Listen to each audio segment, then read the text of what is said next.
కంచెనాన్ని ఈ కంచెని దీంతో పోల్చండి లెంత్ రాసితే పోతాడు. ఇప్పుడు కంచె అనేది నార్తా సౌతా చెప్పండి సింపుల్. కంచె కంచె సౌత్ కాబట్టి సౌత్ కాసి అంటారు.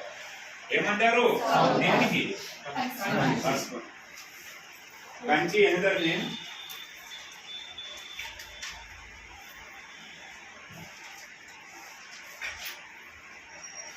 దక్షిణ కాశీ సింపుల్ రాసుకోండి. సౌత్ కాశీ అని రాసుకోండి. సౌత్ కాశీ అని రాసుకోండి. జస్ట్ రెండు శైవ క్షేత్రాలు జస్ట్ కంపేర్ చేయాలి. నార్త్ ఇదేమో సౌత్ గా గుర్తుపెట్టుకోమని చేసి నెక్స్ట్ క్వశ్చన్ మళ్ళీ నాయన కంటిన్యూషన్ రెండో క్వశ్చన్ రైజ్ చేస్తున్నాం. నాయనానికి ఒక ఫేమస్ పుస్తకం ఉంటుంది. ఆ ఫేమస్ పుస్తకాన్ని దేవారం అంటారు. దీని యొక్క ఫేమస్ పుస్తకం. దీని యొక్క famous book the famous book of Nayanars. నాయనారుల ప్రముఖమైన పుస్తకం.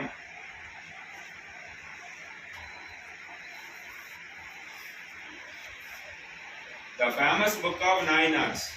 నాయనారుల ప్రముఖమైన పుస్తకం దేవారం. రాసి వదిలేసండి. నెక్స్ట్ క్వశ్చన్ రైజ్ చేస్తున్నాం. ఎగ్జాంపుల్ ఆఫ్ నాయనార్స్ అని రాసుకున్నాం. నాయనారికి ఉదాహరణ రాసుకున్నాను.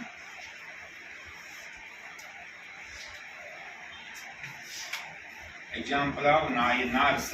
నాయనారులకు ఉదాహరణ రాసి వదిలేసింది. ఫస్ట్ ఏదో పాదో చెప్పాలి. పల్లవుల్లో మగేంద్ర వర్మ వన్ మొట్టమొదటిగా జైన మతాన్ని తీసుకుంటారు.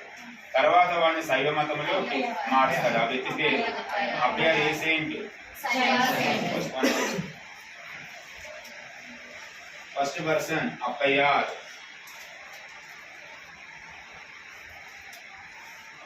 First person Appayyar. Next one రెండో question Sundaramurthy. Sundaramurthy second person అన్న. నెక్స్ట్ వన్ మూడో పర్సన్ జ్ఞాన సంబంధ. జెన్ఏ జ్ఞాన సంబంధ.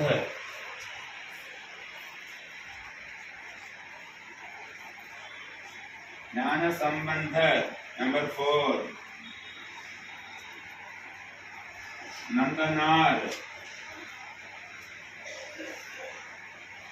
నందనార్ పాత గ్రూప్ కోసం క్యాండిడేట్ గుర్తుపెట్టుకోండి.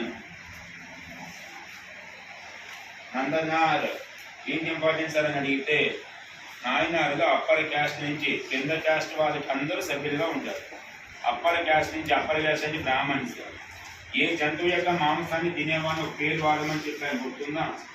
చండాల్. Upper caste Brahmins. Low category చండాల్. ఇప్పుడు చెప్పిన దాంట్లో అందరూ కూడా బ్రాహ్మణ్స్